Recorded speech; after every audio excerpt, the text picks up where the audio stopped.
ذلك من الشاهدين والشاكرين والحمد لله رب العالمين। বাংলাদেশের ঐতিহ্যবাহী দ্বীনি দাওয়াতি সংগঠন আল আমিন সংস্থা কর্তৃক আয়োজিত 3 দিন ব্যাপী ঐতিহাসিক তাফসিরুল কোরআন মাহফিলের আয়োজক ওলামায়ে কেরাম, সভাপতি মণ্ডলী, অতিথি, বিশেষ অতিথি, আমন্ত্রিত ওলামায়ে কেরাম, ছাত্র ভাইয়েরা, যুবক ভাইয়েরা এবং দিন দরদি, ইসলাম দরদি মুসল্লি ভাইয়েরা, আজকে এখানে এত আশিকে রসুল, দিন দরদি মুসলিমদের জামায়াত হয়েছে, ফলে ভেতরের টেম্পারেচার, তাপমাত্রা অনেক বেশি। আমার মনে হয় মাঠ ডবল হলেও লোকজন সংকুলান হতো না। গতবার আমি এসেছিলাম, অনুরোধ করে গিয়েছিলাম যে সামনে যেন দোকানপাট না থাকে। এবার তো দোকানপাট নাই, সামান্য কয়েকটা দোকানপাট আছে। আমার মনে হয় যতই দিন যাচ্ছে এই আয়োজনের দিকে মানুষের আগ্রহ বাড়তেছে। এতে আয়োজক যারা, তাদের ইখলাস, তাদের নিষ্ঠা, তাদের মেহনত, শ্রম এবং এই অঞ্চল উত্তর চট্টলার জনগণের ইসলামের প্রতি আবেগ এবং ভালোবাসাই প্রমাণ করে। আমার পরে আরো অনেক বিখ্যাত ওলামায়ে কেরাম, আলোচকরা আছেন, আলোচনা করবেন। ঠিক এই আল আমিন সংস্থার আয়োজনের আজকের এই প্রোগ্রামে দীর্ঘক্ষণ আলোচনাও হবে না, আর দীর্ঘক্ষণ আলোচনা করার সুযোগও নাই। তবে আমি মনে করি বর্তমান সময়ে নতুন একটা বিষয় নিয়ে আমাদের চিন্তা করা দরকার। আমরা গত 16 বছর মাজলুম ছিলাম, জালেমের বিরুদ্ধে লড়াই করেছি।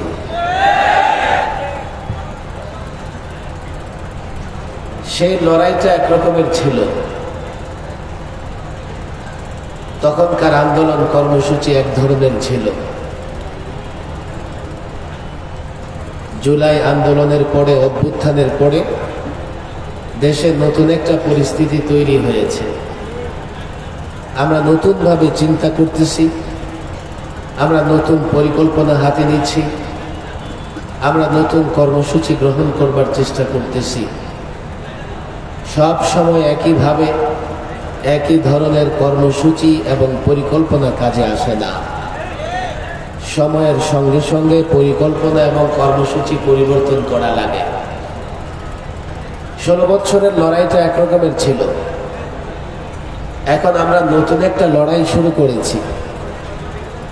এই লড়াইটা এলেম এবং জাহালতের মধ্যে লড়াই। মাদারসা কওমিয়ার ছাত্র ভাইয়েরা, ওলামায়ে কেরাম, আমি বিশেষভাবে আপনাদের দৃষ্টি আকর্ষণ করতে চাই। যদি আমি আমার পর্যালোচনা, যদি আমি আমার চিন্তার যে বিষয়গুলো আপনাদের সামনে পেশ করতেছি যথাযথ করতে পারি বা যৌক্তিকভাবে করতে পারি, আমার বিশ্বাস আপনারা শুধু আমার সঙ্গে একমত হবেন এমন নয়, এই কার্যক্রম, কর্মসূচি, পরিকল্পনা বাস্তবায়নে উদ্যোগী হবেন তো ইনশাআল্লাহ।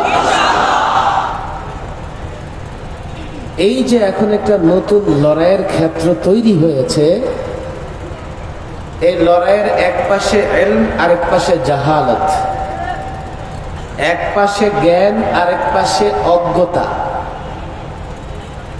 এক পাশে আলো, আরেক পাশে অন্ধকার।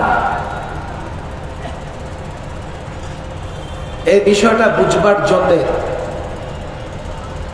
গবেষণা করা দরকার নাই, বাস্তবতা সামনে রাখলেই যথেষ্ট।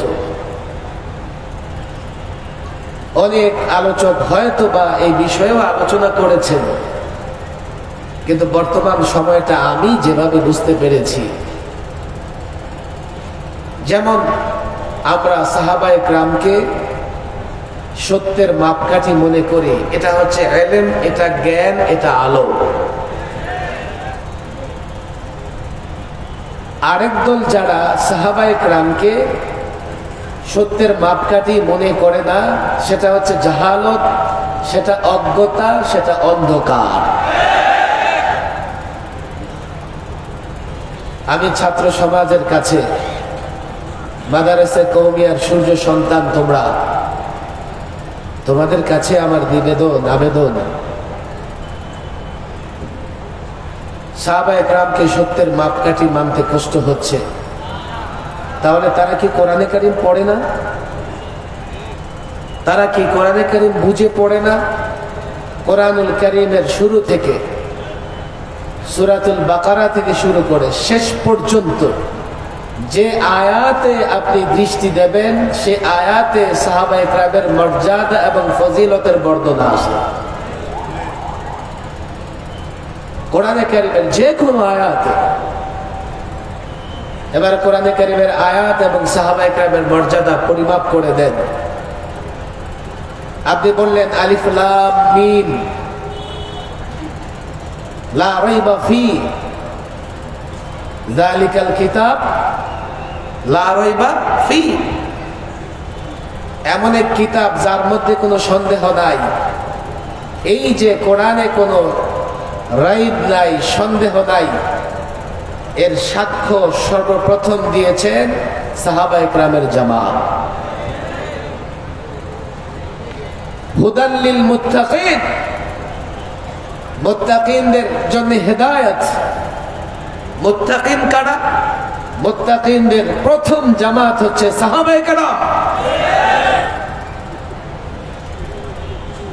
এরপরে আল্লাযীনা ইউমিনুনা বিল্লাহ, এখান থেকে পৃষ্ঠার শেষ পর্যন্ত আল্লাহর উপরে ঈমান আনা, আল্লাহ যা অবতীর্ণ করেছে তার উপরে ঈমান আনা, এই সবগুলো বিষয়ে আগে যারা করে দেখিয়েছেন তারা সাহাবায়ে কেরাম।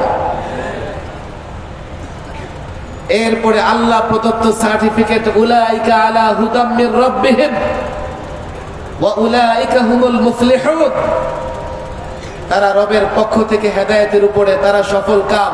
কারা? সবার আগে সাহাবায়ে কেরাম। তারা সাহাবায়ে কেরামকে সত্যের মাপকাঠি মানতে রাজি নয়, অথচ কোরআন বলছে আমিনু কামা আমানান নাস।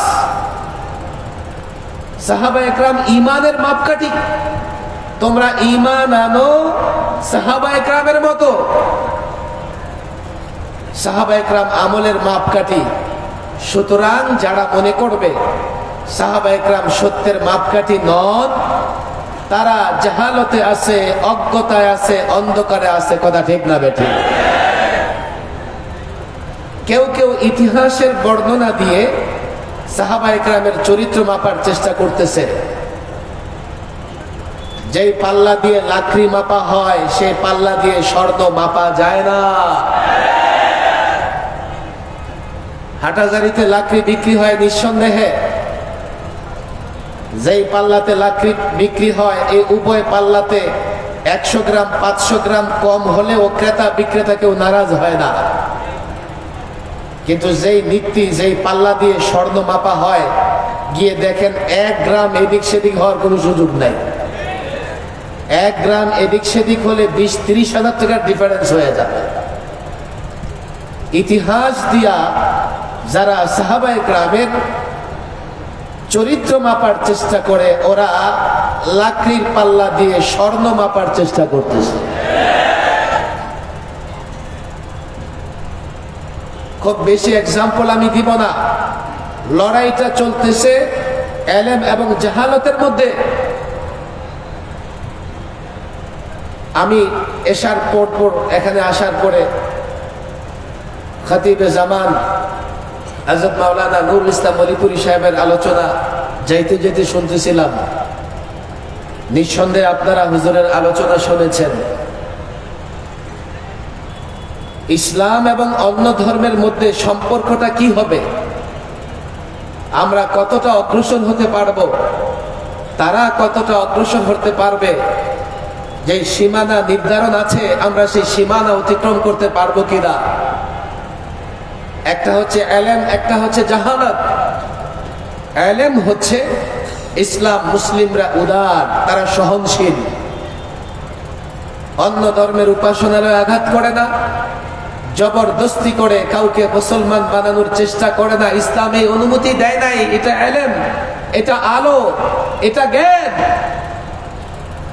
আর যারা উদারতার নামে মূর্তি পূজায় গিয়ে শুভেচ্ছা জানায়, ওরা জাহালতের মধ্যে আছে, অজ্ঞতায় আছে, অন্ধকারে আছে। লড়াইটা এখন এলেম আর জাহালতের মধ্যে। আমার উপর কেউ নারাজ হতে পারে, নানা দলের লোকেরা। আপনি ডাক্তার, আমি আপনাকে সম্মান জানাই। ডাক্তারি বিষয়ে আপনি কোনো কথা বললে আমি সেটা মেনে নেবার চেষ্টা করব। আপনি ইঞ্জিনিয়ার, আমি আপনাকে সম্মান জানাই। আপনি ইঞ্জিনিয়ারিং নিয়ে কোনো কথা বললে আমরা সেটা গ্রহণ করবার চেষ্টা করব। আপনি ব্যারিস্টার, মাশাআল্লাহ সুপার ব্যারিস্টার হন আপনি। আপনি আদালত মোকদ্দমা নিয়ে কোনো কথা বললে আমরা আপনাকে সম্মান জানাবো, কোনো সমস্যা নাই। কিন্তু ইসলাম, ইসলামী নানা বিষয়ের ব্যাখ্যা ওলামায়ে কেরাম দেবে। কোন ডাক্তার, কোন ইঞ্জিনিয়ার, কোন ব্যারিস্টার দেবার চেষ্টা করলে সে জাহালতে আছে, সে অন্ধকারে আছে, সে অজ্ঞ মূর্খতাতে কোনো সন্দেহ নাই। আমি 11তে যখন সরকারি মেহমান হই, পুলিশ অফিসারের সঙ্গে আমার বিতর্ক হয়।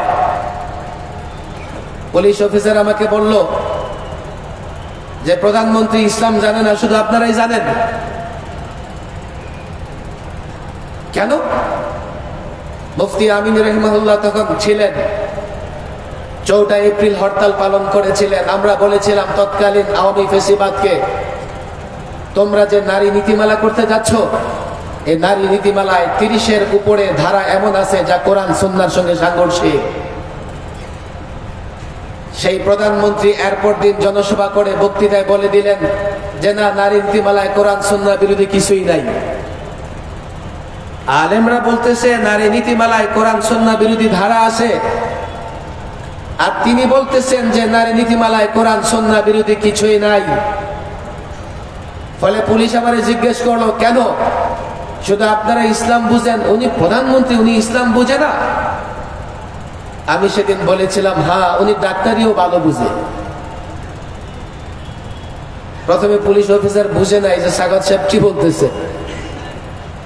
পরে বললাম উনি মাশাআল্লাহ ইঞ্জিনিয়ারিংও ভালো বুঝে। এখন তার জ্ঞান ফিরে আসছে। বলে কি, প্রধানমন্ত্রী তো ডাক্তারি বুঝে না, ইঞ্জিনিয়ারিং বুঝে না। আমি বললাম উনি ব্যারিস্টারও ভালো। এখন উনি বলেন না না না, উনি ব্যারিস্টার হবে কেন, ডাক্তার হবে কেন? উনি তো বাংলার ছাত্রী, বাংলা নিয়ে পড়াশোনা করছে। আমি বললাম ডাক্তারি না পড়লে, ডাক্তারি বিদ্যা অর্জন না করলে ডাক্তার হওয়া যায় না। ইঞ্জিনিয়ারিং স্কুলে না পড়লে ইঞ্জিনিয়ার হওয়া যায় না।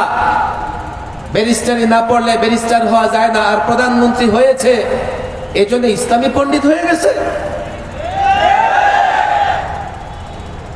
আমি এই কথাগুলো আমি জানি, এখানে হাটহাজারীর হাজারো যুবকরা আছে, স্কুল কলেজ ইউনিভার্সিটির ছাত্ররা আছে।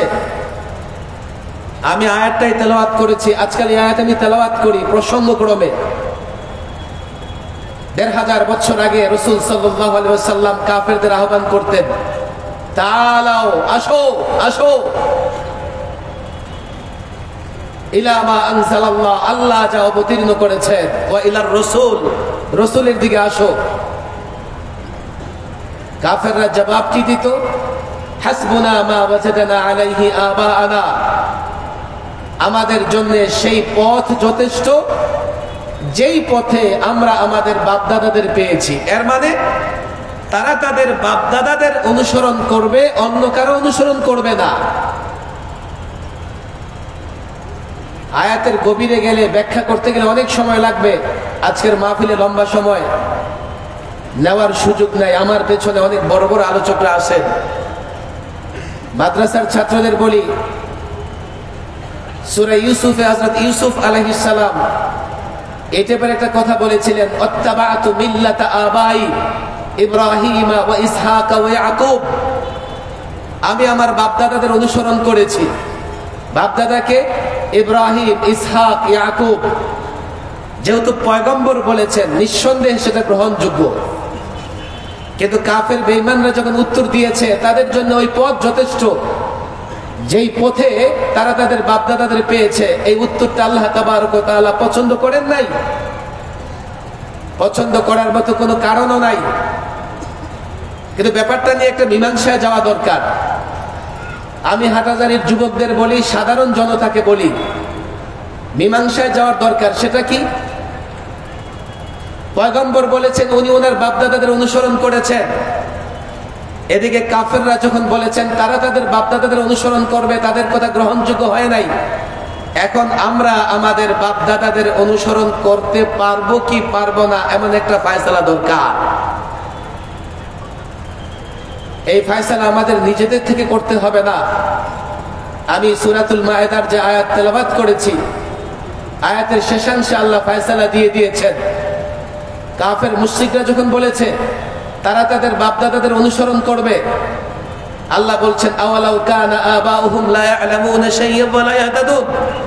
তাদের বাপদাদাদের যদি কোনো ইলম না থাকে, তারা যদি হেদায়েতের পথে না থাকে, তারপরেও কি তারা তাদের বাপদাদাদের অনুসরণ করবে? আমরা উত্তর পেয়ে গেছি। হযরত ইউসুফ আলাইহিস সালাম বাপদাদাদের অনুসরণের কথা কেন বলেছেন?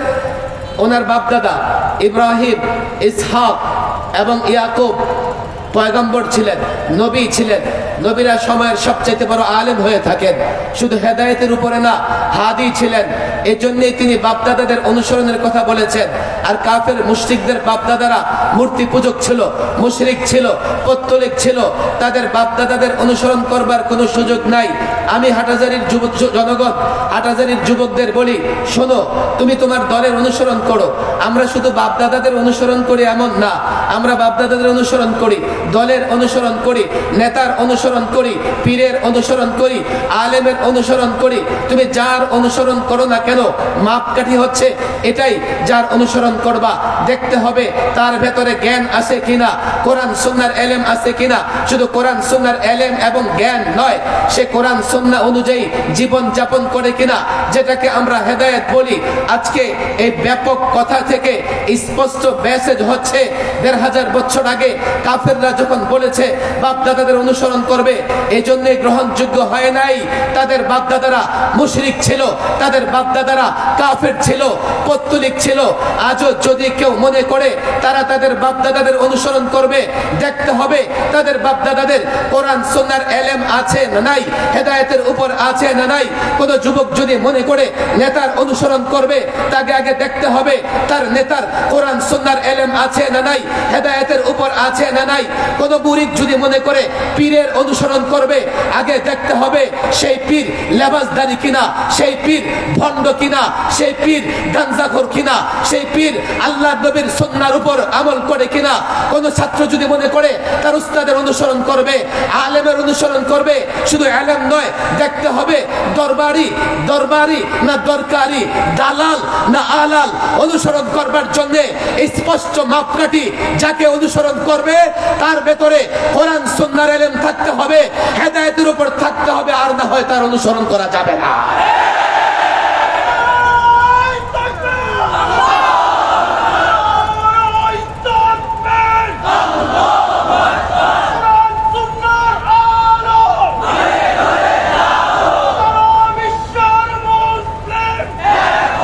সময় হাতে কম, স্লোগান না, কথাগুলো বুঝবার চেষ্টা করেন। আমরা উদার, আমরা সহনশীল, এটা ইসলাম, ইসলামী জ্ঞান। অলিপুরি সাহেব বলে গেছেন। কিন্তু এর মানে এই নয় যে আমাদের রোজা আর তাদের পূজা এক হয়ে যাবে। আফসোস, শত আফসোস। আজকে একজন নেতার আমি যখন অনুসরণ করব, আমি যদি আগে সিদ্ধান্ত নিতে না পারি এই নেতার কতটুকু অনুসরণ করব। এখানে নানা দলের নেতা কর্মীরা আছেন, আমি কথা বলি না যে আপনারা আপনাদের নেতাদের ছেড়ে দেন, রাজনৈতিকভাবে আপনি কোনো দল করবেন না, আমি সেটা বলি না, সিদ্ধান্ত আপনার। কিন্তু আমি আপনাকে বলে দিতে পারি কতটা অনুসরণ করবেন। নেতা যদি বক্তৃতা করতে করতে ইসলামের সীমানা পার হয়ে কুফর কিংবা শিরকের সীমানায় চলে যায়, এরপরেও যদি আপনি সে নেতার অনুসরণ করেন, নিজের ঈমান বাঁচাতে পারবেন না। রাজনৈতিক নেতৃবৃন্দর প্রয়োজন আছে, তারা রাষ্ট্র পরিচালনা করে। এখানে আমাদের একটু ব্যর্থতা আছে, যার জন্য আমার কিছু মানুষের নেতৃত্ব মানতে হচ্ছে। মাদারসা কওমিয়ার ছাত্র ওলামাদের কিছু ব্যর্থতা আছে। কি ব্যর্থতা? আমরা এখনো পাড়া, মহল্লা, ইউনিয়ন, প্রত্যেক থানায় এলেম আছে এবং হেদায়েতের উপরে আছে এমন নেতৃত্ব তৈরি করতে পারি নাই। আমাদের ব্যর্থতার জায়গা এটা। সামাজিক নেতৃত্ব দিতে পারে, এখনো আমরা এমন আলেম তৈরি হতে পারিনি, যার জন্য রাজনীতি, রাষ্ট্র পরিচালনা, সমাজ পরিচালনার জন্য একদল ভাইয়েরা নেতৃত্ব দিচ্ছেন। কিন্তু তাদের বেলায় এই সিদ্ধান্ত, আপনি সেই দল করেন, কিন্তু আপনি সিদ্ধান্ত নিয়ে রাখবেন আপনার নেতা যেই সাবজেক্ট নিয়ে পড়াশোনা করেছে এই সাবজেক্টের মধ্যে যেন তার কথা থাকে, সে ইসলামের পণ্ডিত যেন না হয়ে যায়, বড় চেয়ারে বসবার কারণে ইসলামটা যাতে বেশি বুঝবার চেষ্টা না করে। গত 16 বছর আমাদের সঙ্গে ফেসিবাদের লড়াইয়ের জায়গাটা কি ছিল? আমাদের সঙ্গে ফেসিবাদের লড়াইয়ের জায়গাটা এখানেই ছিল।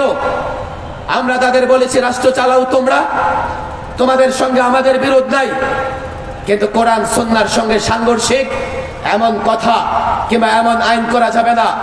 তারা আমাদের কথা শোনেনি, আমরা তাদের বিরুদ্ধে আন্দোলন সংগ্রাম করেছি। কিন্তু এই আন্দোলন সংগ্রাম শেষ কথা নয়, ভবিষ্যতেও যারা রাষ্ট্র ক্ষমতায় আসবে তাদেরকেও পরিষ্কার এই বার্তা দিতে চাই, তোমরা তোমাদের সাবজেক্ট পর্যন্ত সীমাবদ্ধ থাকবে।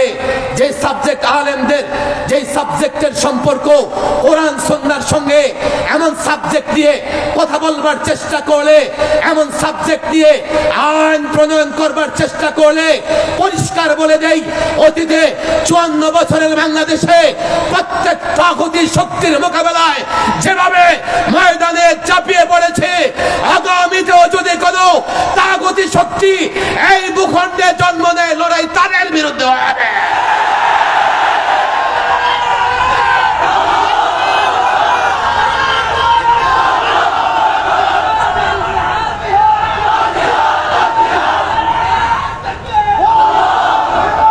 আমাদের কারো সঙ্গে বন্ধুত্ব এর মানে এই নয় আমরা ইমানের বিনিময়ে আপোষ করে ফেলবো।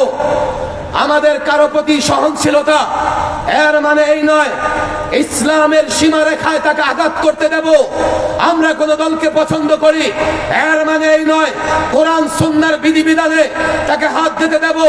ডক্টর ইউনূস সরকারের তাদের যে ঐক্যমত্য কমিশন সেখানেও ক্লিয়ার বলেছে, সংবিধান সংস্কারের বৈঠকে আমি সেখানেও ক্লিয়ার বলেছি, যদিও আজকে জুলাই সনদে আমরা স্বাক্ষর করেছি, গণভোট হবে, হোক, আমরা পরিষ্কার বলে দিয়েছি এই 91 বছর ধরে আমরা আমাদের আসাতেজা আকাবেরদের দেখেছি যারা একটা কথা পরিষ্কার বলেছেন, আমরাও ঐক্যমত কমিশন, সংবিধান সংস্কার কমিশনকে সে কথা স্পষ্ট বলেছি, এই সংবিধানে যেখানে যা কিছু থাকুক না কেন কোরআন সুন্নাহর সঙ্গে সাংঘর্ষিক কোনো কিছু আমরা গ্রহণ করতে পারবো না। ইউনূস সরকারকে বলেছি, ভবিষ্যতে যারা আসবে তাদেরও বলে দিচ্ছি, সংবিধান বানাও, সংস্কার করো, ঐক্যমত হও, কোথায় কি আছে 9, 6, 19, 20 করো, তবে আল্লাহর কসম এই সংবিধান, এই ঐক্যমত কমিশন, এই সনদে কোথাও যদি কোরআন সুন্নাহ বিরোধী কিছু থাকে মানব না, মেনে নেওয়া হবে না। পরিষ্কার কথা আমাদের। আমি আমার সংগঠনের প্রস্তাবনায় স্পষ্ট জানিয়ে দিয়েছি, আগে কথা লিখেছি, আগে কথা বলে দিয়েছি, তোমরা এত লম্বা চড়া সংস্কার করবা, শব্দের মার পেছে এটা সেটা ঢুকানোর চেষ্টা করবা। আমাদের বক্তৃতা স্পষ্ট, আজ হোক কাল হোক, যখনই ধরা পড়বে যে সংস্কার কার্যক্রম, এই সংবিধানের কোথাও কোনো ধারা, কোনো উপধারা এমন আছে যা কোরআন সুন্নাহর সঙ্গে সাংঘর্ষিক, তাৎক্ষণিক প্রতিবাদ করব, এক মুহূর্ত বরদাস্ত করব না। লড়াইটা চলছে এলেম এবং জাহালতের। আমাদের কিছু ভাইয়েরা আছেন যারা জুলাই অভ্যুত্থানে আমাদের সঙ্গে ছিলেন। আমি হাটাজারির জনতাকে বলে যাই, হাটাজারিতেও আমাদের ব্যাপক ভাইয়েরা দল মত নির্বিশেষে জুলাই অভ্যুত্থানে আমাদের সঙ্গে ছিলেন। জুলাই অভ্যুত্থানে যারা আমাদের সঙ্গে ছিলেন, তারা যদি মিলাদুন নবী নিয়ে বাড়াবাড়ি করেন, এটা তাদের অজ্ঞতা।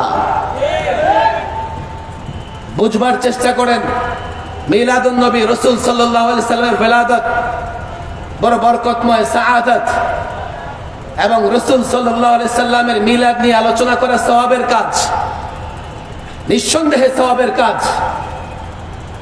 কিন্তু মিলাদুন নবীর নামে ডোল তবলা বাজায়া গান বাজনার আয়োজন করা জাহালত, অন্ধকার এবং মূর্খতা। আলো কি? মিলাদুন নবীর আলোচনা করো, সিরাতুন নবীর আলোচনা করো। সিরাতুন নবীর আলোচনা থেকে নিজের জীবন গড়বার চেষ্টা করো, এটা হচ্ছে আলো, এটা হচ্ছে জ্ঞান। আর যদি এর ব্যতিক্রম করো, আমি তাদের বলি, দেখো ওরা আমাদের ভাই। আমি এখানে ছাত্র সমাজকে বলি, 16টা বছর আমরা ফেসিবাদ বিরোধী লড়াই করেছি। এই লড়াইয়ে যারা মিলাদুন নবীর কথা বলেন, ওনারাও আমাদের সঙ্গে ছিলেন। আমি নিজে তাদের সঙ্গে সমন্বয় করেছি। চট্টগ্রাম, সিলেটে আমি সমন্বয় করেছি। তাদের নেতৃবৃন্দ আমাদের সহযোগিতা করেছেন। এখন মাঠ পর্যায়ে আমাদের লোকদের সঙ্গে তারা মিলাদুন নবী নিয়ে মারামারি করে ফেলেন। আমি তাদের দাওয়াত দেই, তাআলাউ ইলা মা আনজালাল্লাহ ওয়া ইলার রাসূল। আমরা একটা জায়গায় একমত ছিলাম, চলো অন্ধকার থেকে বের হয়ে আবার সবাই আলোর জায়গায় যাই। কথা ঠিক না বেঠিক? একদিকে অন্ধকার, আরেকদিকে আলো। এমন এক্সাম্পল দিতে থাকলে রাত শেষ হয়ে যাবে। আমি আলোচনা সংক্ষেপ করতেছি, আলোচক আরো আছেন।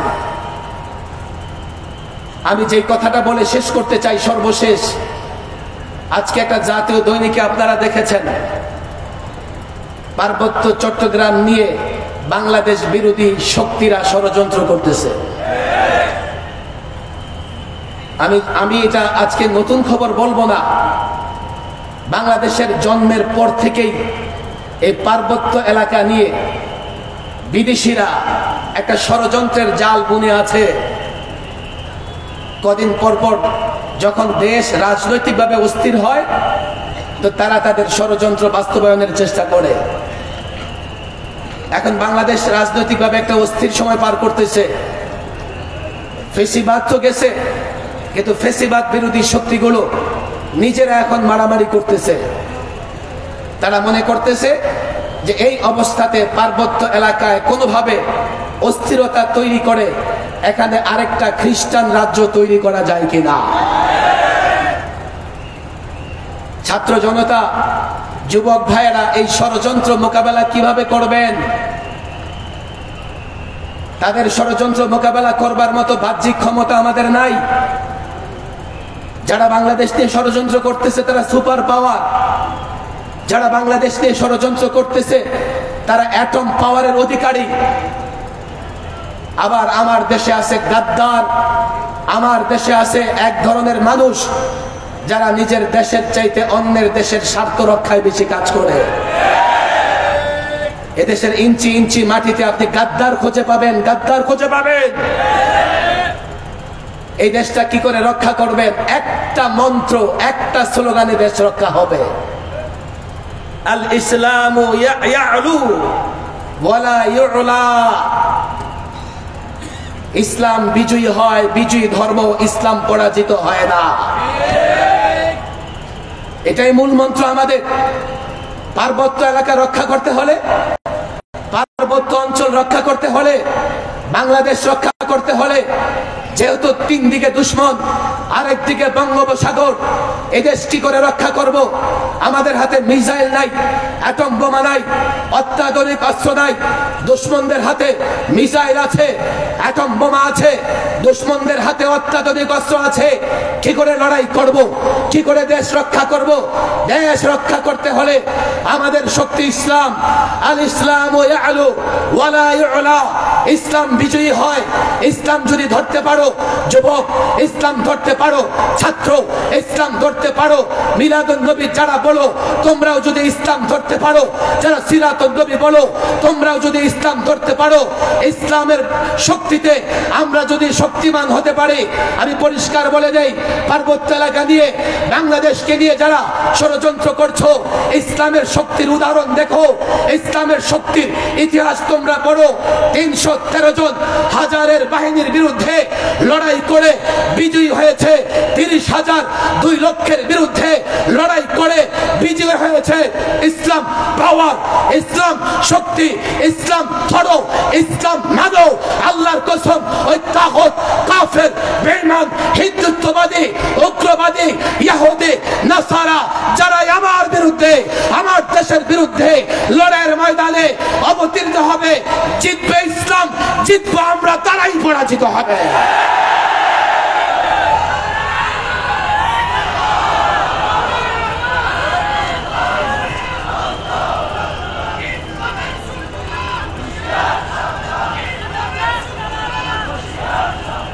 আমরা দেশের পক্ষের শক্তি, আমাদের বিদেশে দ্বিতীয় কোনো বাড়ি নাই। আলেম ওলামারা দেশের পক্ষের শক্তি, খাঁটি খাঁটি শক্তি, খাঁটি, কোনো বেজাল নাই। সুতরাং দেশের প্রয়োজনে এই জাতি যদি আলেম ওলামাদের উপর ভরসা রাখে, নিঃসন্দেহে এ দেশও হেফাজত থাকবে, দেশের মানুষও হেফাজত থাকবে। কথা দীর্ঘক্ষণ হয়ে যাচ্ছে, আমি বলছি, আমি ছাত্র জনতাকে বলি, দেখো এলেম এবং জাহালতের যে লড়াই চলতেছে, এই লড়াইয়ে যদি এলেমের আলো নিয়ে অগ্রসর হতে না পারো, তো জাহালতের অন্ধকার তোমাকে ঢেকে ফেলবে। তুমি যদি জ্ঞানের আলো নিয়ে অন্ধকারের মোকাবেলায় দাঁড়াতে না পারো, অন্ধকার ধীরে ধীরে তোমাকে ঢেকে ফেলবে। আজকে বাংলাদেশের রাজনৈতিক বাস্তবতায় আমরা তাই দেখতে পাচ্ছি, যেইভাবে অন্ধকার আচ্ছন্ন হয়ে আসছে পরিবেশ। বিশ্ববিদ্যালয়, প্রত্যেকটা এলাকা, মাদারেসে কওমিয়ার ছাত্ররা যদি এলেম নিয়া, জ্ঞানের আলো নিয়া, এলেমের আলো নিয়া মোকাবেলা করতে প্রস্তুত না হয়, এই ফিতনা আমরা মোকাবেলা করতে পারবো না। আল্লাহ তাবারক ওয়া তাআলা মাদারেসে কওমিয়ার সূর্য সন্তান, মাদারেসে কওমিয়াকে যারা মহব্বত করে এবং যারা রাসূলুল্লাহর মহব্বতের দাবি করে, যারা রসুলকে মহব্বতের দাবি করে, ওরা আমার ভাই। ওদের ভেতরে কিছু ভুল বুঝাবুঝি আছে। আমি তো তাদেরকে বলি, দেখো তোমাদের মধ্যে বিরোধের জায়গা বেশি না, তাদের আমাদের মধ্যে হয়তো বা কয়েকটা বিরোধের জায়গা আছে, কিন্তু আমাদের আর তাদের ভেতরে ঐক্যেরও অনেক জায়গা আছে। সুতরাং মারামারি নয়, সবাই মিলে আমরা রাসূলুল্লাহর সুন্নাহ প্রতিষ্ঠা করব তো ইনশাআল্লাহ। আল্লাহ তাবারক ওয়া তাআলা আজকের এই বিশাল আয়োজন, আমাদের উপস্থিতি সব কবুল আর মঞ্জুর করে নিন। ওমা তৌফিক ইল্লা বিল্লাহ ওমা আলাইনা ইল্লাল্লাহ। সংগ্রামী তৌহিদি জনতা, আপনার ধৈর্য সহকারে বসেন। বিশেষ করে বিভিন্ন জায়গায় হুজুম, আমাদের পকেট সাবধান, বিভিন্ন মোবাইল চুরি হচ্ছে, মানিব্যাগ চুরি হচ্ছে, আমাদের কাছে অনেক খবর আসতেছে। এই জন্য সবাই সাবধান থাকেন। আমাদের আজকের এই মঞ্চে উপস্থিত আছেন হাটহাজারী উপজেলার সাবেক সকল ভাইস চেয়ারম্যান জনাব মৌলানা নাসিরউদ্দিন মুনীর। উনি আপনাদেরকে সালাম জানিয়েছেন এবং দোয়া চাইছেন। সংগ্রামী তৌহিদি জনতা, সংগ্রামী তৌহিদি জনতা, এবার আপনাদের সামনে গুরুত্বপূর্ণ তাফসীর পেশ করবেন বাংলাদেশের আন্তর্জাতিক খ্যাতি সম্পূর্ণ মুফাসসিরে কুরআন খান জাতিকা মুসলিম আলেম দ্বীন সুলতানুল ওয়াইজিন আল্লামা খালেদ সাইফুল্লাহ আইয়ুবী আমি হযরতকে তার গুরুত্বপূর্ণ তাকরীর পেশ করার জন্য সবিনয় অনুরোধ জানাচ্ছি।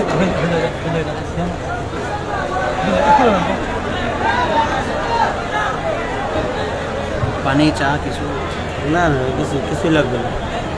আসসালামু আলাইকুম ওয়া রাহমাতুল্লাহি ওয়া বারাকাতুহু।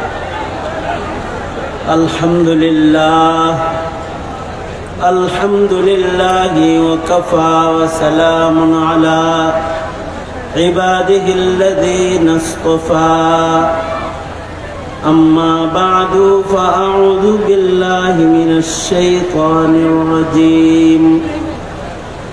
بسم الله الرحمن الرحيم وسارعوا إلى مغفرة من ربكم وجنة عرضها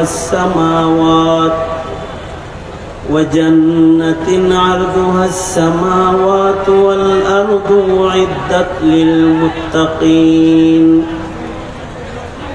وقال النبي صلى الله عليه وسلم أنا زعيم ببيت في وسط الجنة لمن حسن خلقه أو كما قال عليه الصلاة والسلام. اللهم صل على محمد وعلى آل محمد كما صليت على إبراهيم وعلى آل إبراهيم إنك حميد مجيد. اللهم بارك على محمد وعلى آل محمد كما باركت على إبراهيم وعلى آل إبراهيم إنك حميد مجيد. আল আমিন সংস্থার আয়োজনে আয়োজিত ঐতিহ্যবাহী ঐতিহাসিক 3 দিন ব্যাপী তাফসীরুল কোরআন মাহফিল 2025 সম্মেলনের আজকের মাহফিলের আখিরি রজনী মোহতারাম সভাপতি, উপস্থিত হযরত বুজুর্গ উলামায়ে কেরাম, সম্মুখপানে সমবেত দিন প্রিয়, ইসলাম প্রিয়, দিনদার, ঈমানদার মুমিন মুসলমান ভাইরা, পর্দার আড়াল থেকে আলোচনায় শামিল মা বোনেরা, বিশ্বজগতের মালিক, বিশ্ব প্রতিপালকের বিশ্ব দরবারে কালিমাতুশ শুকর যে মহান রব্বুল আলামিন অত্যন্ত দয়া করে, মায়া করে, ভালোবেসে